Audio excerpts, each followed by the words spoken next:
Bucs fans, it's not what we wanted. It's not what we expected. It's probably what some of us expected it to be, but it certainly isn't what we wanted. 9-24, Buccaneers lose against the Lions. Defense, I honestly can't hate on the defense. I do think we're missing a pass rusher. 100% think we're missing a pass rusher. I think defensively we were okay in this game. I don't think we were great, but we were okay. If you nullify the one stupid 70-plus yard touchdown run, Gibbs run, this looks a very different game. I mean, you can literally take off. They'll be at 17 points right now. This is why you shouldn't give up splash plays. If they've earned it and they've created the opportunities and got down the field and scored, yeah, the enemy gets a vote. But splash plays like that, they hurt bad. They really hurt. Offensively, I don't think I've ever seen Baker miss on throws so many times. Overthrow after overthrow. Mike Evans goes out with a concussion. I thought it was a concussion straight off the bat because his head ricocheted off the turf. Not just that, when you see that they're reluctant to take someone's helmet off, it's usually because it's a head or neck injury and they don't want to aggravate it by taking the helmet off. And the way he was walking around, he was knocked the fuck out, to be fair. And that's sad to see. I think we won't see the 1,000-yard season, sadly. I'm not never rule it out because it's Mike Evans, but I don't see it. I just don't see it. Emeka Egbuka was quiet this game. Yeah, he got his, but one thing I want to say, and this is something that's frustrating me, is why does K-Dot only get noticed when there's no fucking wide receivers in the game? K-Dot's been there since day fucking one, and he has not been fed the fucking football. Barely been fed the football. Now all of a sudden it's bing, bing, bing, bing. And it happened last year when Chris and Mike went out. Why is he only recognizable? That's something that's got to be looked at. Because he is a solid cat with it. He's got good hands. He's powerful. He's strong. He's a good tight end. He just doesn't get a fair shake because he doesn't get to see the ball. It needs to change to a degree because I think he is that safety valve that I don't think we use. So let's bring this down and just talk about the game in general. Quarter one, Jared Goff pass middle complete, made for Amon-Ra St. Brown for a 27-yard touchdown. Jesse Bates as the extra point is good. Later on, Jamal Gibbs up the middle. Up the fucking middle for 78 yards. Now, I saw that our corner, Zion McCullum, everyone bit hard on that run play and overplayed their gaps. And what happens is, if you break that line, you are off to the fucking races. You are off to the fucking races if you break that line. Because all your guys have to do is re-establish the line of scrimmage. Boom, gone. Now you're requiring safeties and other people to catch up. And yeah, to be honest, Winfield probably should have had him after he gained like 20 yards. But it's not on him. It's on the run defense completely. There's a lot of blame to go around in this game, and especially for that one play. Tackling was really poor in the first half. We did get better. The defense got better. Unfortunately, the offense was never able to capitalize until way, way, way, way later on. You know, Chase McLaughlin knocks over a 53-yard field goal to get us 3-14. And to be fair, you look at it and you think, okay, the Buccaneers have been this. We've been in this position before. And I've said this before. Better teams will punish you. This isn't the Jets. This isn't the Texans. This isn't the fucking Falcons. This is a team that's gunning for a number one seed in the NFC. That's what they are. They're like us. They're hunting for it. You have to act like it. We didn't. Baker Mayfield pass short, right and complete. Made for Tez Johnson, 22-yard touchdown. Really nice bit of work. Love to see Tez Johnson get in there. A lot of fucking traffic for him to navigate through. Gets the touchdown. Love it. Jamal Gibbs. This was probably the killer for us, in all fairness. Well, I wouldn't say it's the killer. Gibbs gets the touchdown. Extra point is good. And then Jesse Bates bangs over a 58-yard field goal. That was the killer.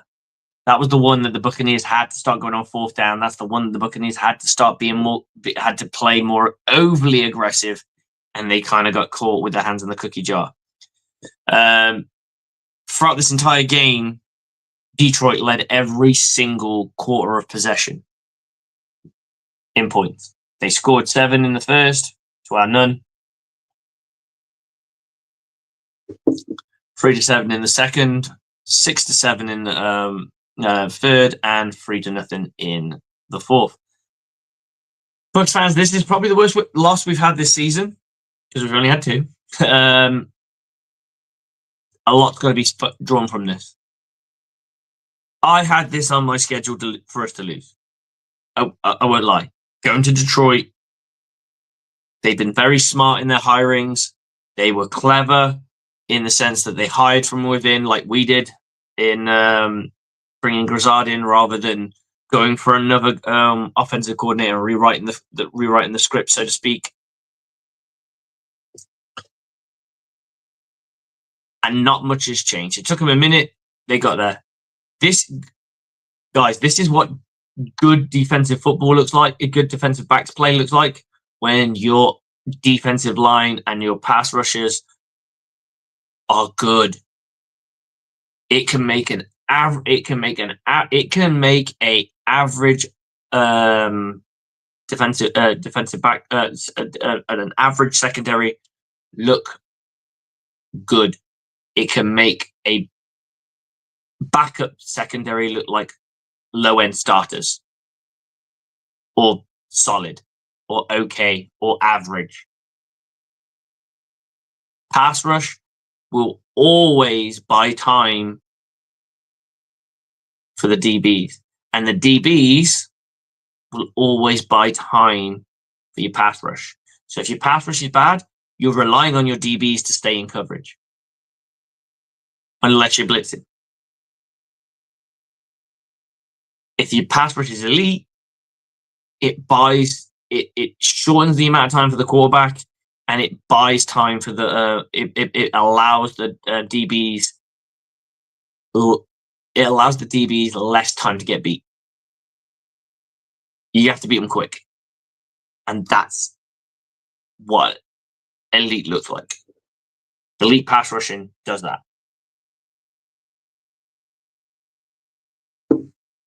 We will go into the stats of the game. Possession, time of possession. To be honest, I think it's an overrated stat right now because the Buccaneers had time of possession a lot in the second half. They did fuck all in the first half. It felt like a game of 2 halves to a degree. Although the Buccaneers were desperate trying to stay in, so they did everything they could. First down, it looks almost even. 15 to their 17. Total yards, they done us 251 to 379. Passing yards, 210 to 215. 41 yards on the ground to their 164. Both committed 6 penalties apiece. Return yards, we got way more returnage. Well, we're returning a lot more plays, right? Total plays, we got 1 more than them. Yards per play, they got more out of it. 3.8 to their 5.8. Total turnovers, 2 apiece.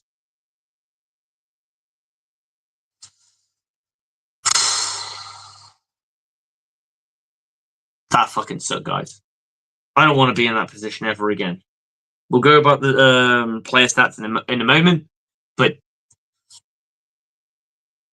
the Buccaneers would do a game. I hope this is a reality check game. I hope this is a game that puts us right. I hope this is a game that we go to New Orleans and take our frustrations out on New Orleans, and we fuck them taints, because that's what needs to happen right now. We need to have a rebound game, so to speak. You know, you have a chick and she dumps your ass, and you go, "Oh, I need to go." You go and find some nice bit of pussy, and you give it a good hard fucking, and you feel good about yourself again. That's what the Buccaneers need to do. They need to go and find that fucking pussy, and that pussy is the New Orleans Saints, and they need to pound that shit as hard as they fucking can till they feel better. Get into the bye, get healthy, come out, and now now let's start to fly. Mike Evans is probably out for 2 weeks, so he could be back before the bye. He could be back by the bye.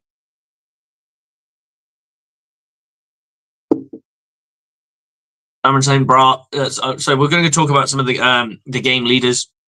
Jared Goff, 20 for 29, 2 for 1 on the day, 1 interception, 1 touchdown. Baker Mayfield, 28 for 50, 228 yards, 1 for 1, 1 touchdown, 1 INT. Although, to be honest, it's a tough one. I didn't like the fact that was called an INT. I get it, but I didn't like it. I'm sure if the roles were reversed, I'd call that an INT. So it is what it is. I'm not going to sit here and whinge about referees. I'm not that kind of person. I'm made of fucking sterner stuff than that shit. I'm not going to sit there and cry about fucking referees. It is what it is. I didn't like. I will be honest. I didn't like they asked.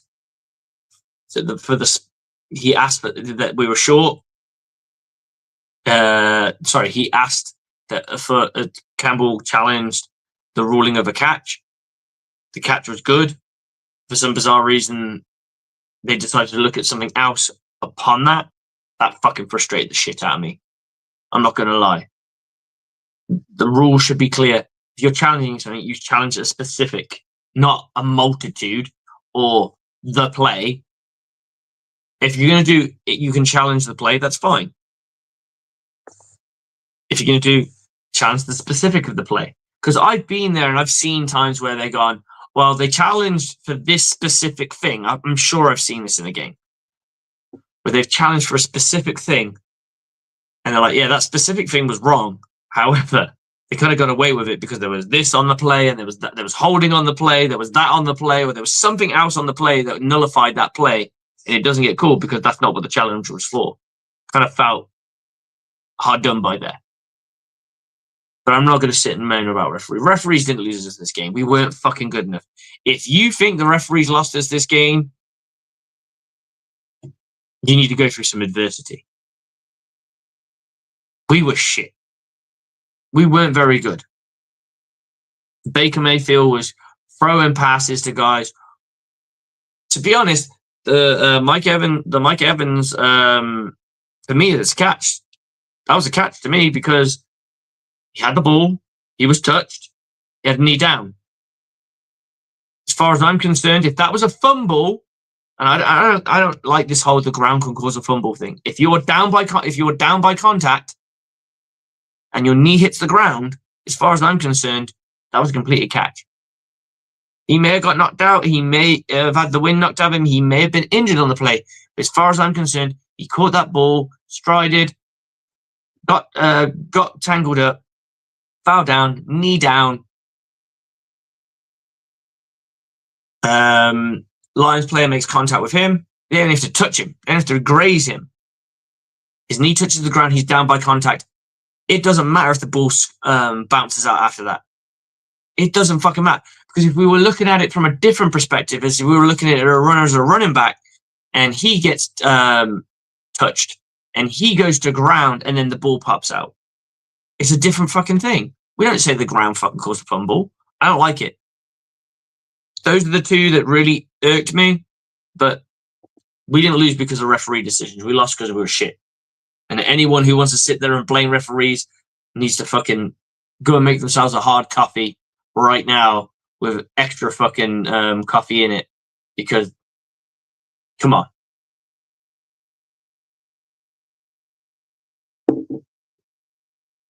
So Jamal Gibbs gets 17 carries for 136 yards. Not very good, but if I'm sure you take that 75-yard fucking thing, this guy only gets 50 yards.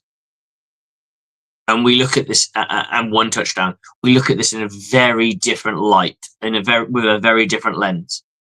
Jamal Gibbs, you take away 78 yards. He's probably got about I'm looking around about 68, maybe 72 yards, something in that ballpark, and 1 touchdown. It looks like a very different game. It's a totally different game if that play was never made. However, it's not on the defense. You've got to score points. Scoring 9 points, 10 points. You can people. I in my own group chat with my friends, part of the Bucs Report family.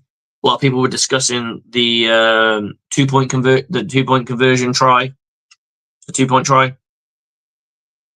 Here's how I take it: you kick the point. Sorry, you get it. It's 3 points. 3 points to tie it. That's a field goal. You don't get it, it's 5 points. You need a touchdown to win. It's 4 points. You kick the point. You kick the point after. It's 4 points. You still need a touchdown, and that's the logic behind it. It doesn't matter. It doesn't matter. That was the most irrelevant part of it. Don't worry about that shit. So yeah, I disagree with Baker's interception, but I'm pretty sure if I was on the other receiving side of it, I would probably turn around and say it is an interception. So I will just chalk it up to unlucky. Got wrestle for it. It is what it is. Amon-Ra St. Brown basically exited at half. They did nothing with him. 6 receptions for 86 yards. K. Darton was our lead receiver with 7 receptions for 65 yards. As I said earlier at the start of the show, why are we only noticing that K. Darton exists when we're down wide receivers? He is an immense talent. He is a good safety valve. We need to use him more. In my opinion, that goes without saying. So we're going to have a quick look at the Buccaneers and what everyone got.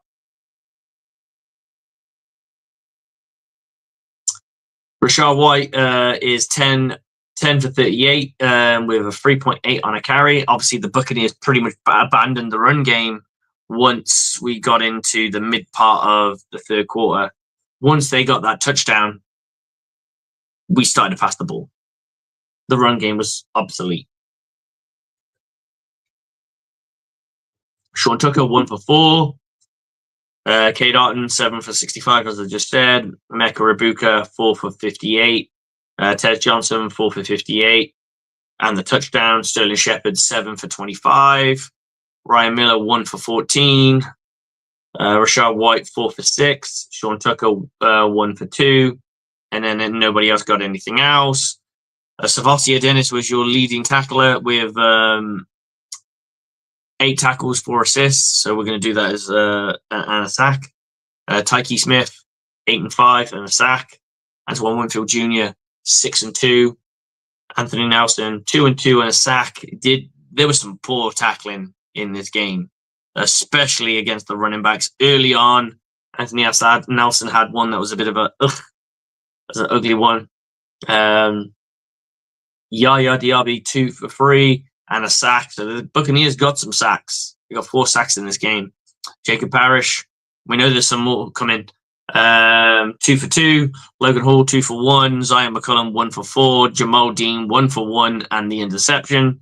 Elijah Roberts, who's quietly been a really good player for us, 1 for 1. Levante David, 1 for 6.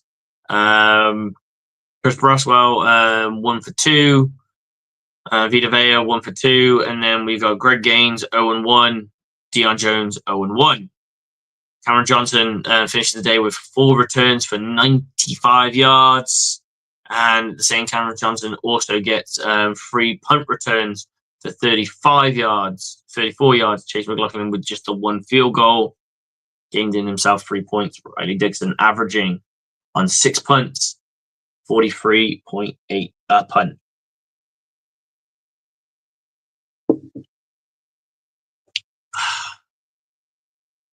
Jared Goff, we're going to go with the Lions because we have to. It's just what has to be done. Jared Goff goes for 20 for 29, 241 with the touchdown and the INT. Jamal Gibbs 17 carries for 36 yards. As I said, you nullify the big chunk play that he got. It looks like a very different ball game in my opinion. He only has like 72 yards, which massively reduces his average, which is 8 yards a carry. David Montgomery, 13 carries. Looks more like Buccaneer numbers. 13 carries, 21 yards, 1.6 a carry. Jared Goff, 2 for 7, 3.5. Amon-Ra St. Brown, 6 for 85. Didn't really do anything in the second half. Jamal Gibbs, 3 for 82. That's the thing. Jamal Gibbs was great because he was the reason they won that game. You add his 82 yards in the carrying from the receiving point of view.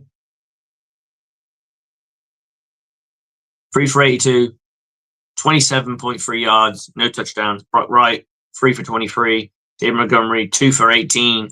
Caleb Raymond, 3 for 17. Sam Laporta, 3 for 15. Jameson Williams, nothing. Isaac Tsela.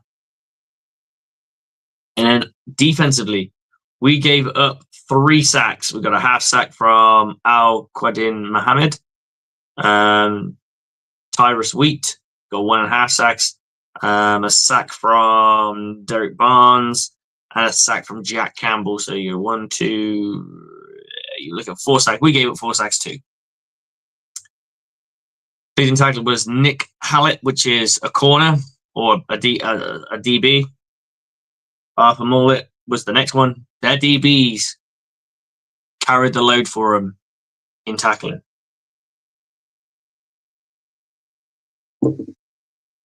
Bucs fans, we have to do better. It's disappointing. Really disappointing game. Not disappointing because we lost, disappointing because of the effort that was put on display. I'm disappointed that we lost, but this was always going to be a tough game. I believe we could have won it. And we were never out of that game until we were out of that game.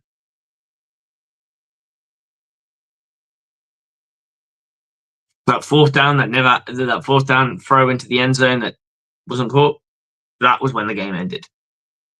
There's some other bullshit that happened in between, but that's when the game ended. So let's look at the standings. Quite simply, we'll start with the NFC. The Eagles are 5-2. Cowboys are 3-3. Commanders are 3-4, and they are currently playing. 2-6 Giants. Then we go to the North. Packers 4-1. The only team to lose a game. Lions 5-2. Pardon me. Bears 4-2. Vikings 3-3. Buccaneers are now 5-2. Panthers are 4-3. So we need to start winning again. I don't want the Panthers to be knocking on our door. Look, I don't rate the Panthers as anything special because if you look at their wins that they do have, they're scrapey wins like ours, but they're against like Jets, really poor teams. No one with a winning record yet. We have beaten teams with a winning record. We've done it twice. Once at home and once away. We're a good football team that needs to get better. Quite simply. Falcons 3-3, just where they belong. And the New Orleans Saints, with their dog shit win that they got, are 1-6. We need to inflict another one. We need to take away hope. Because I fucking hate that franchise. Niners 5-2, Rams 5-2, Seahawks 4-2, Cardinals 2-5. Let's have a look at what the Buccaneers have got on offer coming up. And I've said this. We say this in the aftermath. The aftermath is the show. We'll probably do it tomorrow. Definitely do it tomorrow. It's the only time I'm available. The aftermath is our therapy show where me and AJ, who does the pre-game, I do the post-game, we get together and we talk about how we feel about this game after we've had a moment to digest it. Buccaneers are now going to go to the New Orleans Saints. We need to win that game. It's as simple as that. A loss there is, I wouldn't say it's killer for the season, but it starts to make it look a little ugly, and we need to really start hustling. We've always said in the aftermath, this middle of the year period that the Buccaneers play, that a Coach Bowles team is usually ugly. And then we get it right towards the end of the season. I'm sick of getting it right towards the end of the season. Let's get it right early and then win the end of the season too. So I expect the Buccaneers, they need a win against the Saints. I got them winning against the Patriots. The Bills are going to be tough. The Rams are going to be tough. If they can get through this 4-game period 2-2, at bare minimum, I expect them to do more than that. But I'm saying a bare minimum. 2-2. Okay, the Buccaneers are now 8-4. We now go into Cardinals, Saints, Falcons, Panthers, Dolphins, Panthers. I expect nothing short of pure victory all the way through that. Maybe a loss. If it's early. Don't want to lose in the last 3 games. At all. You can't go in the last 3 games losing. Unless you're only playing you're not playing starters in the last week of the season. Right? That's the only way it's acceptable. But for me, Buccaneers can get 8-4 and then squeeze out 6 victories. I'll take that. I will take that all fucking day. I will take that many wins. And it's that simple. Get through this middle of the year bit bullshit. Saints, Patriots, Bills, Rams, minimum 2-2 in that period. Minimum. Anything else you can convert is great. Because Bowles in this period is usually pretty poor. It's usually a 6-game period. Right now in that period, we got Niners, Lions, Saints, Patriots, Bills, and Rams. In that 6-week period, he would normally come out with a win. We need to turn it to 3 at minimum. At minimum. And then we go into a 6-game period. And if you can win those 6 games, plus, that's 9 wins. 9 wins plus what we got before it. Right? That includes the Seahawks, the Jets, the Texans, the Falcons. It's another 4 on top. Very different game. That's what we need to do. It is that simple. Now we can go and have a look at our rivals. The New Orleans Saints. We'll have a quick look at them and what they've got coming up. They got us. They go Rams. They go Panthers. They go Falcons. The only game I see them really winning is potentially the Falcons because they have that rivalry together. The Dolphins, the Jets, and the Titans. If they won all those, they essentially have 4 games. They essentially have 4 games on the season.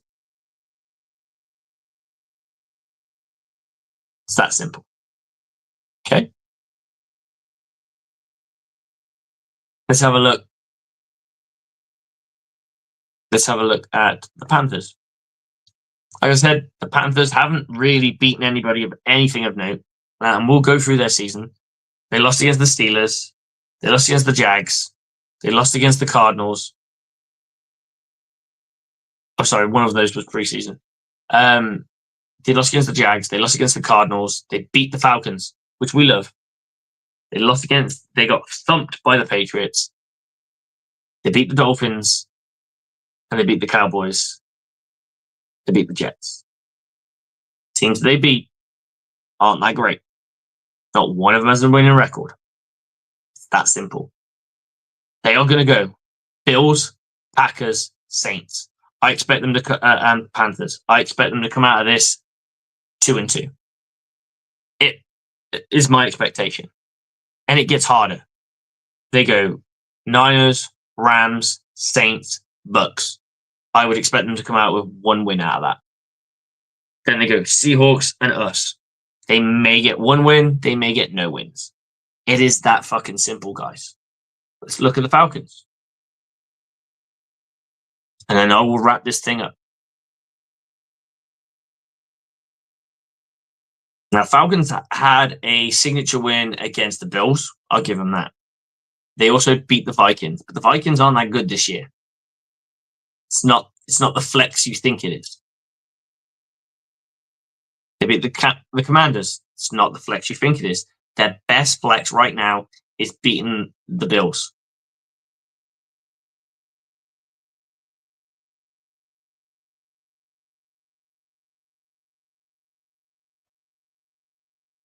They are going to go Niners, who beat them, already beat them. Done. They will go Dolphins. I would expect them to win the game. I'm hoping the Dolphins pull that shit out and get that shit sorted. Patriots, I reckon that's a 50-50 game. Colts, they'll lose.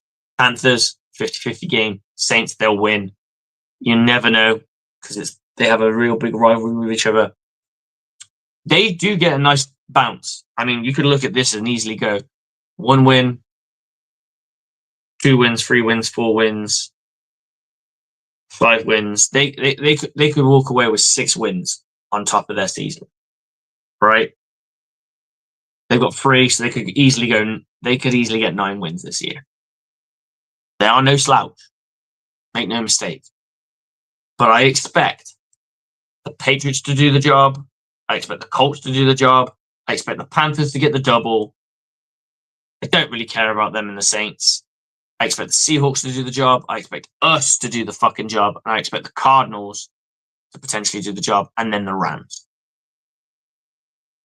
Definitely Rams, us, Seahawks, Colts, and Patriots. Us 4 have got to do that shit. Knock them out. Get them out. Shake the fucking life out of them. I've said this before. December 12th. Buccaneers. 3 games up against the against the division rivals. A win against the Falcons wins the division in that week. It knocks the Falcons out of playoff contention or division contention, whichever comes first. It all depends on who really reaches. Because right now, I'd say the Falcons and the Panthers are at a similar level. They're not too dissimilar. I see them as the same team almost. I do think the Falcons have the better roster. But there just seems to be more belief. There seems to be more camaraderie. There seems to be a better locker room at the Panthers.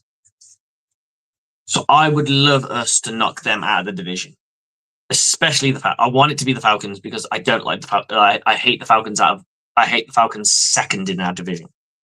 Right, the Panthers are the one I dislike, but I dislike them the least out of the 3. The Falcons, I know the Saints are no threat. I do apologize. It is 4 a.m. in the UK, so I am pretty shagged out right now. But yes, December 12th, your Tampa Bay Buccaneers play the Falcons at home in Creamsicle, and I expect a win. I expect a division championship.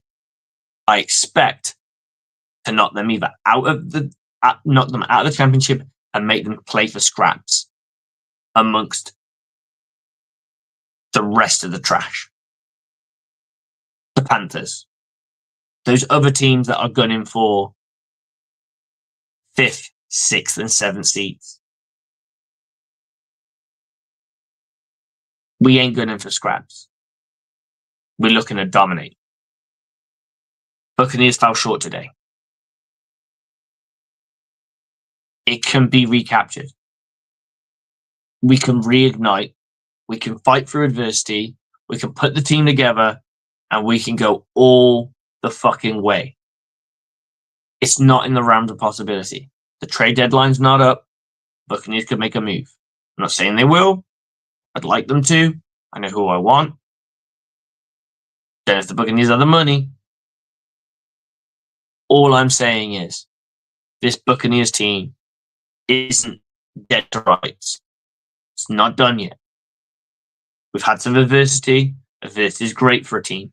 It finds out what you're made of. How you respond in the next game. As I said before, this is your rebound game. This is find some pussy, fuck it as hard as you can.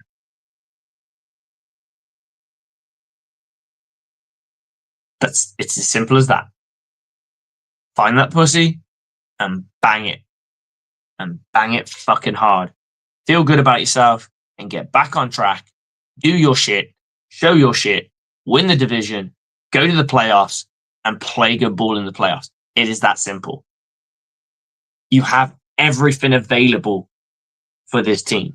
You are going to get healthier. Yeah, we lost Mike Evans today. We don't know what the call is on that. He could be back after the bye. He ain't going to be back before the bye. Concussion protocol will pretty much rule him out of that, to be fair. It may even rule him out after the bye, just on concussion protocol alone. But he could come back at the bye. Emeka's team. We could see all those other guys. Bucky Irvin, Chris Godwin. All those guys are available, ready to play after the bye would be insane. And then we'll get a taste. We Bucs fans, we are not gonna get a full strength Bucs squad this year. You're not. From an offensive standpoint, there's too many bodies missing. What you're gonna see is a bunch of dudes who are gonna fight through adversity, who are gonna fight to win, and do everything. 5th division crown, the playoffs, the NFC Championship, and further if they can.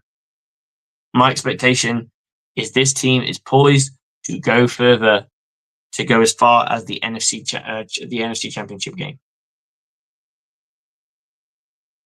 Now, it's difficult to say, can they go for? Of course they can. Of course they can.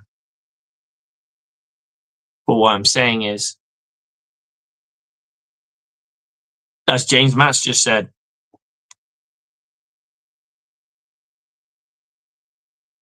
we will see the Lions again. Yeah, we will have to. We will have to go and see them. Whether we play at theirs or they come to us. All I can say is I hope we learned a lot. Same as I said about the Eagles. I hope we learned a lot. Bowles has a habit of not losing to teams twice, especially in 1 year. Expect him to have a plan. Expect him to succeed. Play calling wasn't the greatest today, but the execution of the plays wasn't great either. But on that note, guys, don't give up on your Bucs.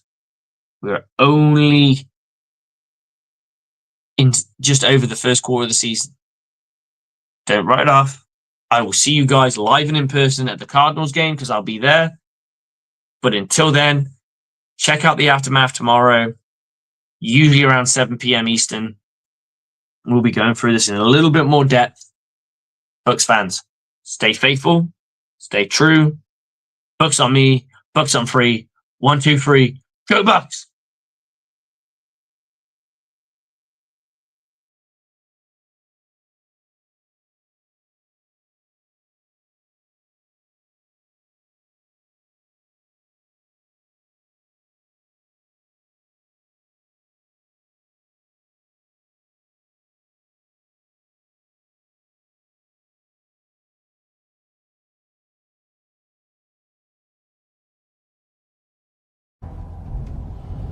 I don't know what to